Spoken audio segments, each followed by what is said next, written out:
बिस्मिल्लाहिर्रहमानिर्रहीम। Export documentation channel पर एक नई वीडियो के साथ तमाम दोस्तों को खुश आमदीद। आज का हमारा टॉपिक है basic knowledge of LC. Actually ये वीडियो बिगनर्स के लिए है।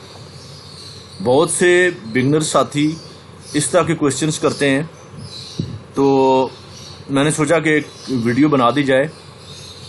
कमेंट्स में भी बहुत से क्वेश्चंस आते हैं और व्हाट्सएप मैसेज के जरिए भी इस तरह के क्वेश्चंस आते हैं, जैसे दोस्तों को अपने सीनियर से पूछने में कोई हेजिटेशन है, या फेस टू फेस जहाँ वो काम कर रहे हैं वहाँ पूछने में कोई हेजिटेट करते हैं, या अगर यूनिवर्सिटीज़ और कॉलेजेस में हैं तो अपने प्रोफेसर से पूछने में कोई हेजिटेशन है। तो ये वीडियो बिगनर्स के लिए है। एक्चुअली जो वीडियोस मैंने शुरू में बनाई हैं, मैं ये सारी चीज़ें उनमें एक्सप्लेन कर चुका हूँ, लेकिन एक साथ जो ये सारी चीज़ें मैं अभी एक्सप्लेन करना चाह रहा हूँ ये बिगनर्स के लिए हैं। जब भी कोई दोस्त साथी किसी को बेसिक नॉलेज चाहिए होगा तो ये वीडियो फिर उन्हें एज ए रेफरेंस दी जा सकती है। तो आते हैं अपने टॉपिक की तरफ, बेसिक नॉलेज ऑफ एलसी। ये जो नीचे मैंने क्वेश्चंस लिखे हैं, इस तरह के क्वेश्चंस अक्सर दोस्त पूछते हैं। तो पहला क्वेश्चन है, why we need LC. LC का हमें ज़रूरत क्यों महसूस होती है? जब आप इंटरनेशनल ट्रेड में जाते हैं, एक्सपोर्ट और इंपोर्ट की फील्ड में, तो बायर और सेलर दोनों डिफरेंट कंट्री से ताल्लुक़ रखते हैं। दोनों एक दूसरे को नहीं जानते, इवन उनकी आपस में मुलाकात भी नहीं हुई। तो ये चीज़ नामुमकिन है कि एक्सपोर्टर बिना किसी को जाने अपनी शिपमेंट उसको दे दे और फिर वेट करे कि वो उसको पेमेंट करेगा। लोकल मार्केट में तो आप उसको मिल सकते हैं, उस तक आपकी जो है रसाई है जो आपका बायर है, लेकिन इंटरनेशनल ट्रेड में ये मुमकिन नहीं है। तो एक्सपोर्टर बगैर जाने हुए किसी अननोन पर्सन को कैसे अपनी शिपमेंट दे सकता है, कार्गो दे सकता है विदाउट पेमेंट, और फिर वेट करे कि शिपमेंट उसके बाद पहुंचने के बाद वो आपको पेमेंट करेगा। इसी तरह जो बायर है वो एक्सपोर्टर को नहीं जानता, वो दूसरे कंट्री में बैठा हुआ है, तो वो कैसे उसको पेमेंट कर दे, एडवांस पेमेंट कर दे जब तक कि कार्गो उसके पास ना पहुंचे। तो दोनों इस रिस्क के ऊपर होते हैं। एक्सपोर्टर इंपोर्टर के ऊपर ट्रस्ट करने के लिए तैयार नहीं होता और इंपोर्टर एक्सपोर्टर पर ट्रस्ट करने के लिए तैयार नहीं। और ये दोनों लॉजिकली बातें हैं, कोई इसमें ऐसी बात नहीं है। इसमें बहुत से फ्रॉड्स भी होते हैं। तो फिर इस चीज़ को ख़त्म करने के लिए आईसीसी ने, इंटरनेशनल चैम्बर ऑफ कॉमर्स ने एलसी का मेथड इंट्रोड्यूस कराया। एलसी बेसिकली एक बैंक को आप इन्वॉल्व करते हैं बीच में, जो गारंटी देता है पेमेंट की। एलसी को लेटर ऑफ क्रेडिट या डॉक्यूमेंट्री लेटर ऑफ क्रेडिट भी कहा जाता है। तो ये एक तरह की गारंटी है जो बैंक देता है पेमेंट की। अब नीचे नेक्स्ट क्वेश्चन पे मैं आ जाता हूँ, ताकि उसी के अंदर फिर ये सारी जो डिस्कशन है वो कंक्लूड हो जाए।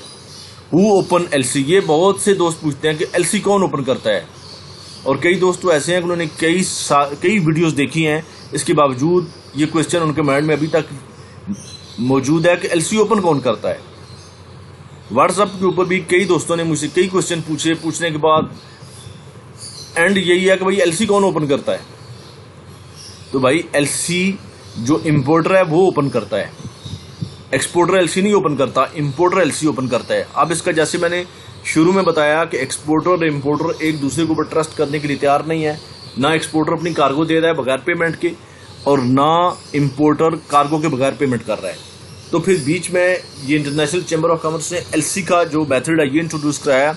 अब होता यह है कि जब एक्सपोर्टर और इंपोर्टर किसी चीज़ के ऊपर, किसी प्राइस के ऊपर एग्री हो जाते हैं, एक कॉन्ट्रैक्ट साइन करते हैं, तो जो इंपोर्टर होता है वो अपने बैंक के पास जाता है एक एप्लीकेशन लेके कि आप मेरी एलसी ओपन कर दें इस एक्सपोर्टर के फेवर में। तो जो इंपोर्टर का बैंक होता है वो एक लेटर ऑफ क्रेडिट इशू करता है एक्सपोर्टर के बैंक को। ये बैंक टू बैंक ट्रांजैक्शन होती है। इंपोर्टर का बैंक वो लेटर ऑफ क्रेडिट एक्सपोर्टर के बैंक को भेजता है।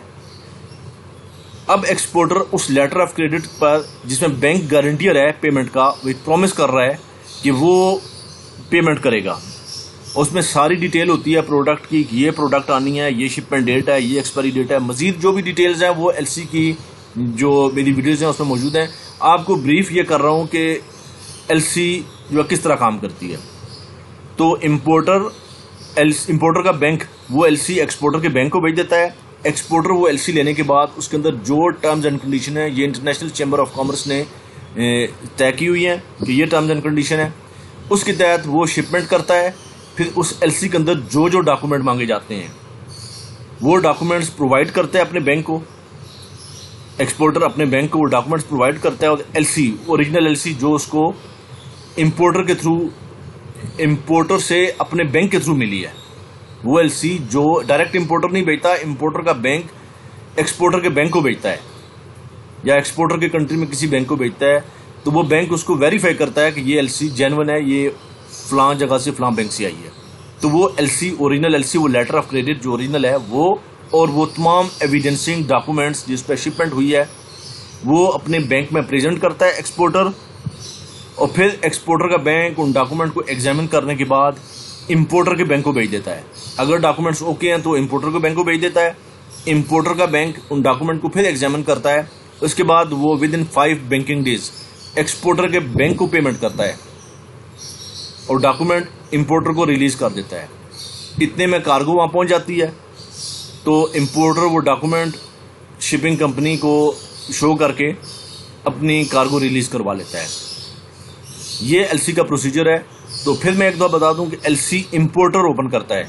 अब बेनिफिट्स ऑफ एलसी, ये सारी बातें मैंने की हैं, इसके अंदर ये बेनिफिट्स भी आप समझ चुके होंगे कि एक्सपोर्टर जो है वो सेफ हो जाता है अपनी कार्गो दे के कि उसकी पेमेंट कहीं नहीं जाने वाली। अगर एलसी नहीं है तो वो एक रिस्क के ऊपर चला जाता है, हो सकता है इंपोर्टर उसकी कार्गो ले ले, उसकी शिपमेंट ले ले, प्रोडक्ट लेने के बाद वो पेमेंट ना करे।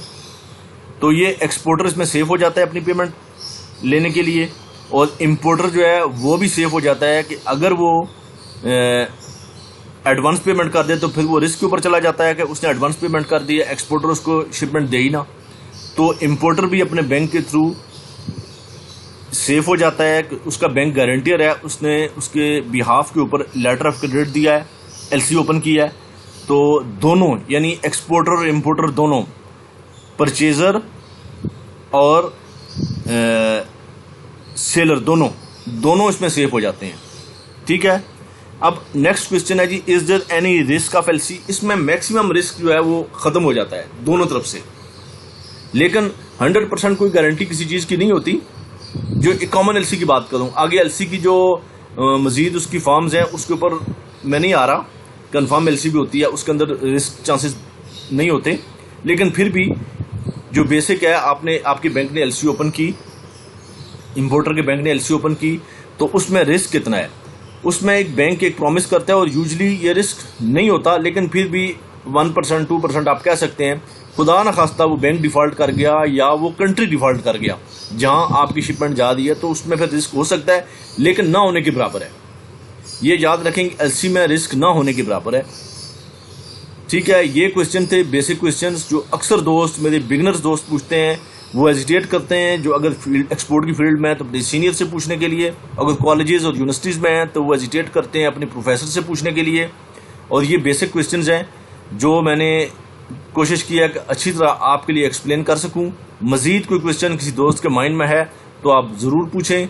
मिलते हैं अपने नेक्स्ट ट्यूटोरियल में किसी और टॉपिक के साथ। अपना बहुत सा ख्याल रखिएगा। अल्लाह हाफिज़।